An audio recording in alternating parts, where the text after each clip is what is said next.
Vous saviez qu'on pouvait boire un matcha latte dans un café avec vue sur la Corée du Nord? Alors, pour ceux qui ne savent pas, entre 1950 et 1953, il y a eu la guerre de Corée, hein. Grosso merdo, le Nord plutôt orienté communiste, le Sud plutôt orienté capitaliste, soutenu par les États-Unis au Sud et l'URSS au Nord, se foutent sur la tronche. Et ça résulte dans la création de deux nouveaux pays, donc la Corée du Nord et la Corée du Sud. Voilà, original.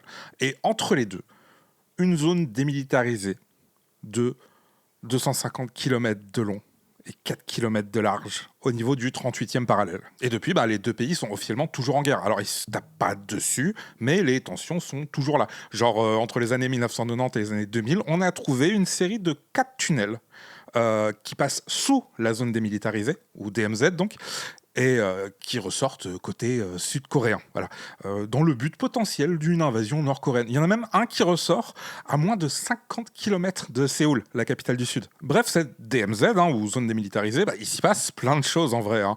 On peut y faire du tourisme, visiter les fameux tunnels, se promener dans un parc d'attractions vide, prendre un café, bref, c'est tout un délire. Mais comme je l'ai dit, ça reste une zone tendue, hein. Par exemple, il y a 9-10 ans, la Corée du Sud avait installé des haut-parleurs géants pointés vers la Corée du Nord suite à des essais de bombes à hydrogène de la Corée du Nord. Et ces haut-parleurs, ils diffusent des messages anti-communistes qui décrivent comment c'est la vie dans un pays libre et de la K-pop en mode vraiment Twice, Big Bang, tout ça. Enfin, parce que apparemment la K-pop de contrebande vendue sous le manteau, ça tourne archi bien en Corée du Nord.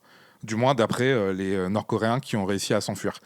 Alors, faut aussi savoir que ces CD de K-pop en Corée du Nord, ils sont envoyés par le gouvernement américain, mais ça, c'est une autre histoire. Mais bref, pour signaler leur volonté de descendre en termes de tension, n'est-ce pas, le gouvernement nord-coréen a décidé d'éteindre et d'enlever ces fameux haut-parleurs en août 2025.